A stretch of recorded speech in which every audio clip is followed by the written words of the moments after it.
Christina, I know you had a lot to do with putting this event together, and I cannot thank you enough for that.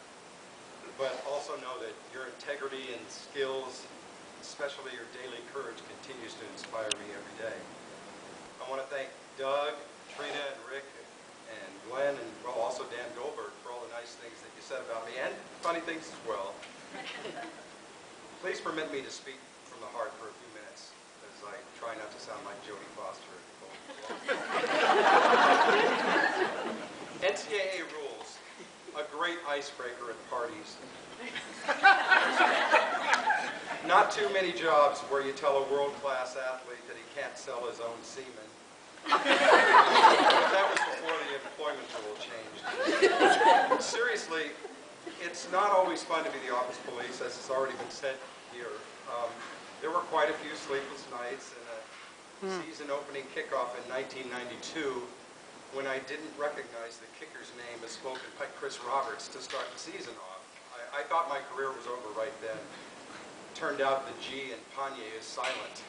Everything was okay. Those are the kinds of things that kind of take a toll after a while. I'd like to introduce a few of the most important people in my life that were able to attend tonight. My son Brian couldn't be here today because he's away from home, interviewing in Oakland of all places. I suggested he try the Pac-12 in Walnut Creek, and he's still laughing. He heard it all. First and foremost, my wife Michelle, who heard way too many stories, way too much complaining over the years, and actually thought for a while that I didn't like my job. Not true. She still stood by me through 5 different bosses over all the 36 years, and when I told her it was time for me to retire, she stood by me then, and she still does. With Michelle this afternoon, my wonderful daughter Stephanie, my outstanding son-in-law Aaron. He went to Arizona, but we love him anyway.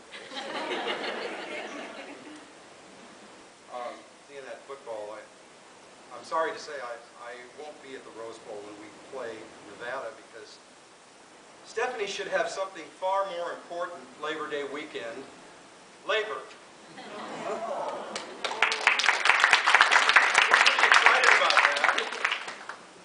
We currently have 14 extended family members that attended UCLA, but I doubt you guys feel any pressure given the tuition projections in 2031. Start working on that NLI, Michael. No, they'll have our athletic building, never mind. Another a good friend of mine, I'm sure he's on the 101 somewhere. Lifelong friend Peter McGoey.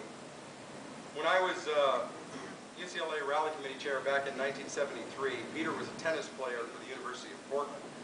He met me up in Eugene, Oregon, where we had breakfast the day of our football game with the Ducks. And a well-meaning UCLA booster paid for our breakfast. We freaked out because we were sure that some NC2A rule had been broken, and J.D. Morgan would never hire me to work for the athletic department, which was my dream at the time. So Pete says to me, I heard the NCAA rule book is like way thick. And I said, it doesn't matter. If I ever work there, I won't have anything to do with NC2A rules anyways.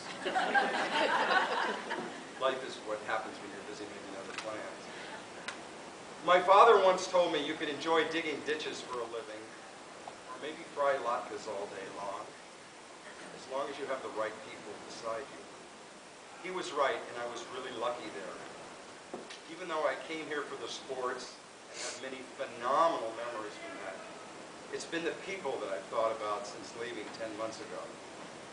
I'll certainly miss the UCLA non-athletic department staff members who were so considerate of our unusual needs here. There's probably no staff member more helpful and patient than my friend Doug Thompson at the registrar's office, whom you've already met today. But his cohorts, Brian and Kathy, are in the same class, and I still remember my early days at the registrar's office with great fondness, and I have a lot of respect for every administrator I worked with in Murphy Hall. Somewhere in this room sits Dave Lowenstein.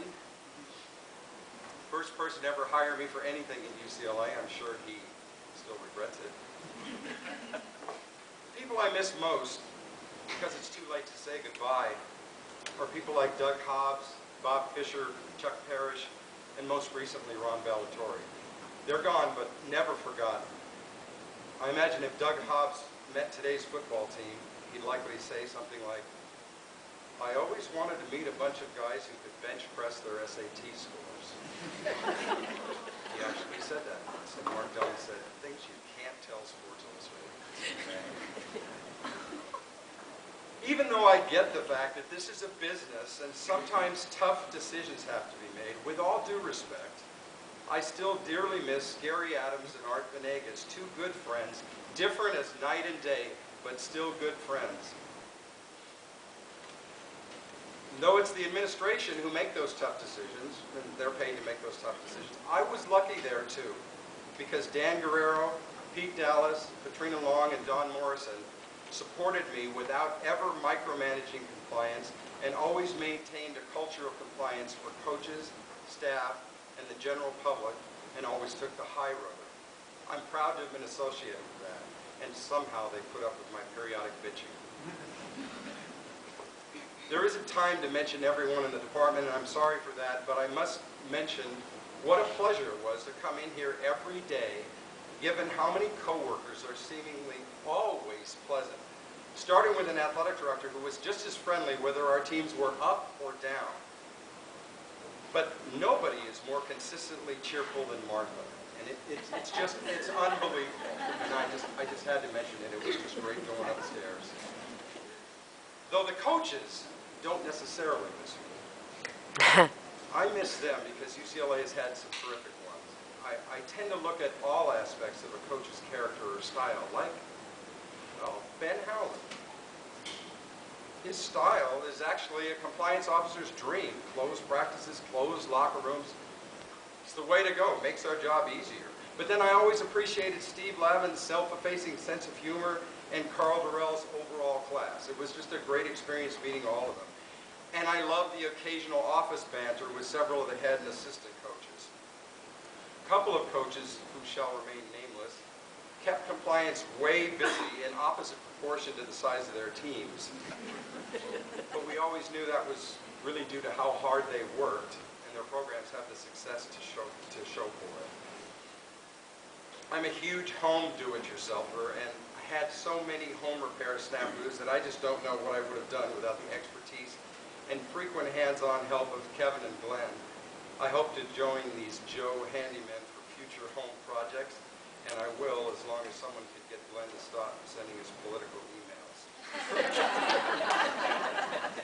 I got back at him by donating to the Obama re-election campaign every time I said it. When you think of Glenn, you think of Mike Sondheim, because he too is in a class all by himself. Oh, our job priorities clashed from time to time, but not our love for UCLA. And with Michael, what you see is what you get, and you know the job is going to get done. And you know he'd die for UCLA if asked. Me? One's closest work friends are irreplaceable.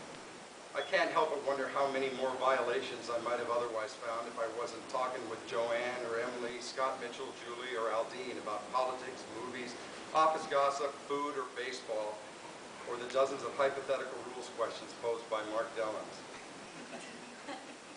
I was originally supposed to retire at the end of last year, but bugged out 6 months early. The fact is, I wouldn't have made it as long as I did if not for the remarkable skills and unbridled enthusiasm of people like Matt and Nick that I worked with closely for all too short a time. Having saved the hardest for last, their tremendous work ethic, talent, and loyalty, they were a second family to me, as Dan Goldberg was like the brother I never had.